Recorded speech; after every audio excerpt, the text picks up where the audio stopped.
शांति वार्ता की गेम से अब मुनीर बाहर हो गया है और उसकी जगह ले ली है राष्ट्रपति पुतिन ने। मॉस्को में जब ईरान के विदेश मंत्री पुतिन से मिल रहे थे तब इसके संकेत मिलने लगे थे। पुतिन ने ईरान को लेकर बड़ा बयान दिया और कहा तेहरान के हितों का समर्थन करते रहेंगे।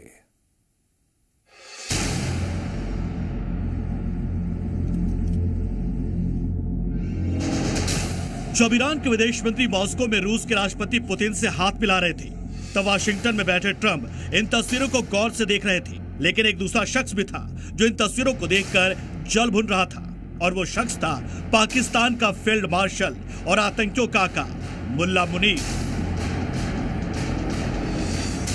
जब से तस्वीरें सामने आई है तब से मुनीर की नींद उड़ी हुई है। उसका नोबेल वाला सपना टूट गया है। उसका शांतिदूत वाला फरेब अब दुनिया के सामने आ गया है। यानी मिडिल ईस्ट युद्ध से आज से मुनीर आउट। अब पुतिन की एंट्री। जंग रुकवाएंगे पुतिन, मुनीर देखता रह जाएगा। मुनीर की कूटनीति फेल, पुतिन करेंगे अब खेल। जहां पूरी दुनिया की नजर मॉस्को पर टिकी है, उम्मीद है कि जो काम ट्रंप के 2 कुरियर बॉय नहीं करवा पाए उसको अंजाम तक पहुंचाएंगे राष्ट्रपति पुतिन। मिडिल ईस्ट में शांति वार्ता का नया ब्लूप्रिंट पेश करेंगे पुतिन। ईरान के हितों के लिए ट्रंप से टकराएंगे पुतिन। ईरान के विदेश मंत्री अब्बास अरागची से मुलाकात के बाद पुतिन ने कहा ईरान अपनी संप्रभुता के लिए बहादुरी से संघर्ष कर रहा है। रूस तेहरान के हितों का समर्थन करेगा। पश्चिम एशिया में शांति लाने के लिए ईरान के हित में हर संभव प्रयास होंगे। रूस मिडिल ईस्ट में शांति स्थापित करने के लिए सब कुछ करने के लिए तैयार है। पुतिन के शब्द ट्रंप और नेतन्याहू को संदेश है तो मुनीर को सबक, क्योंकि मुनीर इस्लामाबाद में शांति वार्ता नहीं अपने बॉस के आदेश का पालन कर रहा था। ट्रंप की हाँ में हाँ मिला रहा था। ईरान के हितों को अनदेखा कर रहा था। अमेरिकी एजेंडे को आगे बढ़ा रहा था। खुद ईरान के सांसद ने मुनीर और शहबाज की पोल दुनिया के सामने खोल दी थी। ईरान के सांसद इब्राहिम रजाई ने पाकिस्तान की विश्वसनीयता पर सवाल उठाते हुए कहा था पाकिस्तान हमारा अच्छा दोस्त और पड़ोसी है, लेकिन वो बातचीत के लिए सही मध्यस्थ नहीं है। उसमें मध्यस्थता के लिए जरूरी विश्वसनीयता नहीं है। पाकिस्तानी हमेशा ट्रंप के फायदों का ध्यान रखते हैं, अमेरिकियों की मर्जी के खिलाफ एक शब्द भी नहीं कहते। इतना ही नहीं, ईरानी टीवी ने भी आरोप लगाया था कि पाकिस्तान डबल गेम खेल रहा है, यानी वो सार्वजनिक तौर पर अमेरिका के साथ खड़ा दिखता है जबकि निजी तौर पर ईरान से संपर्क बनाए रखता है। ईरानी विश्लेषकों ने भी कहा था कि पाकिस्तान शांति वार्ता को लेकर ऐसी प्रगति दिखाने की कोशिश कर रहा है जो असल में जमीन पर मौजूद नहीं है। मुनीर ईरान का प्रस्ताव अमेरिका तक तो ले गए, लेकिन वहां से कोई जवाब वापस नहीं लाए। वैसे ये पाकिस्तान की फितरत है। जी न्यूज ने अपने दर्शकों को पहले दिन ही बताया था कि पाकिस्तान भरोसे लायक नहीं है। शांति वार्ता के पीछे भी उसका अपना हित था। जो देश आतंकियों को पालता पोसता हो, उस देश से शांति की उम्मीद कैसे की जा सकती है? आपको मॉस्को में पुतिन से मुलाकात के बाद अरागची के बयान को गौर से देखना चाहिए। अरागची ने मुश्किल वक्त में तेहरान का साथ देने के लिए मॉस्को की जमकर तारीफ की और दुनिया को संदेश दिया कि रूस और ईरान अपनी रणनीतिक साझेदारी को अब एक नए स्तर पर ले जाएंगे। अमेरिका ने इस युद्ध में जो भी लक्ष्य तय किए थे वो उनमें से किसी को भी हासिल करने में पूरी तरह से विफल रहा है। इसी विफलता के कारण डोनाल्ड ट्रंप अब बातचीत का रास्ता खोज रहे हैं। पुतिन से मिलने के बाद अरागची का सीना चौड़ा हो गया है। दुनिया के इस ताकतवर शख्सियत ने ईरान के जज्बे की तारीफ की है। वैश्विक पटल पर जो देश अमेरिका को सीधे चुनौती देता है वो आज ईरान के साथ खड़ा है। शक्तिशाली पुतिन ईरान को भरोसा दे रहे हैं, यानी ईरान अब अपनी बात कमजोर पाकिस्तान को नहीं बल्कि मजबूत रूस के सामने रखने की तैयारी में है। अब शांति समझौता ट्रंप के 2 पिट्ठू नहीं बल्कि खलीफा के दोस्त पुतिन आगे बढ़ाएंगे और मिडिल ईस्ट में शांति का नया रास्ता दिखाएंगे।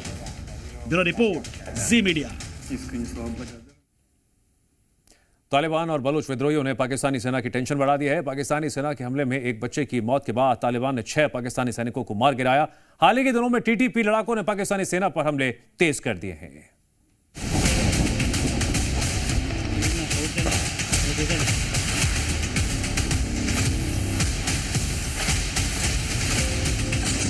पाकिस्तान 2 मोर्चों पर घिरा है। एक तरफ अफगानिस्तान ने उसकी नींद उड़ा रखी है तो दूसरी तरफ बलोच लड़ाके एक एक कर मुनीर के लाडलों को मौत की नींद सुला रहे हैं। तालिबान और बलोच लड़ाकों के गठजोड़ ने मुनीर के लिए बड़ी मुश्किल खड़ी कर दी है। बलूचिस्तान और अफगानिस्तान के हमलों से मुनीर की सेना इतनी बौखला गई है कि उसने मासूमों का कत्ल करना शुरू कर दिया है।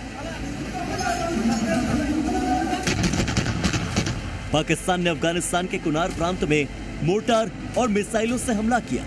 इस हमले में 7 लोगों की जान चली गई और 80 से ज्यादा लोग जख्मी हो गए।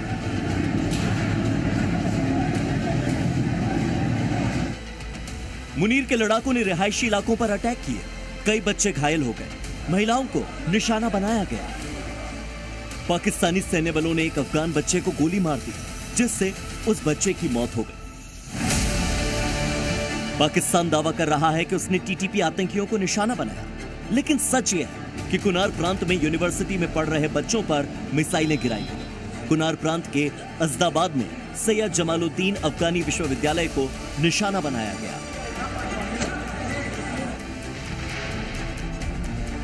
बच्चों की मौत से अफगान सीमा बल भड़क उठा है। उसने पाकिस्तानी सेना के खिलाफ एक्शन शुरू कर दिया। अफगानिस्तान के सैनिकों ने कंधार प्रांत के स्पिन बोल्डक बॉर्डर पर पाकिस्तानी सैनिकों के खिलाफ एक्शन लिया। अफगान सुरक्षा बलों की इस कार्रवाई से कम 6 पाकिस्तानी सैनिक मारे गए। अफगानिस्तान ने एक पाकिस्तानी सैनिक को पकड़ने का दावा भी किया। इस झड़प के दौरान अफगान बलों ने कई हल्के और भारी हथियार भी पाकिस्तानी सैनिकों से छीन लिए। पाकिस्तानी सैनिकों पर सिर्फ अफगान लड़ाके ही भारी नहीं पड़े। मुनीर की सेना के लिए खौफ का दूसरा नाम बन गए हैं बलूचिस्तान लिबरेशन आर्मी और बलूचिस्तान लिबरेशन फ्रंट के लड़ाके। बलूच लड़ाकों को जहां भी जब भी मौका मिलता है, वो पाकिस्तानी सैनिकों को ढेर करने से पीछे नहीं हटते। बलूच लिबरेशन आर्मी ने 10 दिन में पाकिस्तानी सेना के खिलाफ 27 ऑपरेशन किए। यह ऑपरेशन बलूचिस्तान प्रांत के कई जिलों में 15 अप्रैल से 25 अप्रैल के बीच किए गए। इस दौरान बीएलए ने कम से कम 42 पाकिस्तानी सैनिकों को मार गिराने का दावा किया। बीएलए के लड़ाकों ने कहीं आईईडी धमाके कर पाकिस्तानी सुरक्षा बलों को निशाना बनाया, तो कहीं घात लगाकर हमले किए। यहां तक कि मुनीर की जिहादी फौज ड्रोन हमलों से भी नहीं बच पाई। बीएलए ने दावा किया है कि उसने पाकिस्तानी सेना की कई चौकियों पर कुछ समय के लिए कब्जा भी कर लिया था। बलूच लड़ाकों ने ईरान सीमा के पास अरब सागर में गश्त कर रही पाकिस्तान कोस्ट गार्ड की एक नाव पर भी गोलीबारी की, जिसमें 3 जवान मारे गए।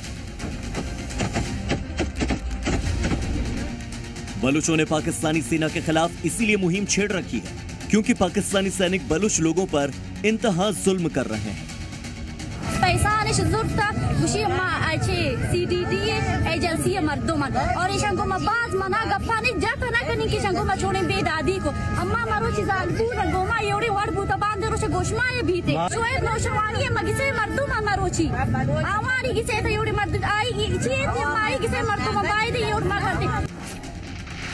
जानकार मानते हैं कि अगर बलोच लड़ाके तालिबान से हाथ मिला लें तो पाकिस्तान की कब्र खुद जाएगी। पाकिस्तान का नामो निशान मिट सकता है। अगर बलूच विद्रोही और अफगान सुरक्षा बल हाथ मिला लें तो पाकिस्तान में गृह युद्ध तेज हो जाएगा। पाकिस्तानी सेना को मल्टी लेयर चुनौतियां मिलेंगी। बलूच विद्रोही आतंकी संगठन तहरीक तालिबान पाकिस्तान से गठजोड़ कर सकते हैं। ऐसे में पाकिस्तान पर अटैक और ज्यादा बढ़ जाएंगे। तालिबान और बलोच विद्रोहियों ने हमले बढ़ा दिए तो ज्यादा संख्या में पाकिस्तानी सैनिक मारे जा सकते हैं। आंतरिक अस्थिरता बढ़ने से शहबाज शरीफ की कुर्सी भी खतरे में पड़ सकती है। अफगानिस्तान और पाकिस्तान के बीच फरवरी से भीषण लड़ाई चल रही है। दोनों देशों के बीच चीन, तुर्की, कतर, यूएई और सऊदी अरब जैसे देश सुलह कराने की कोशिशों में भी जुटे हैं, लेकिन शांति की बजाय तनाव की आग बार बार भड़क रही है। अगर पाकिस्तान अफगानिस्तान के बीच इसी तरह से तनाव बढ़ता रहा और अगर बलोच विद्रोही तालिबान के साथ गठजोड़ कर लेते हैं तो मुनीर और शहबाज के बुरे दिन शुरू हो सकते हैं। ब्यूरो रिपोर्ट, ज़ी मीडिया।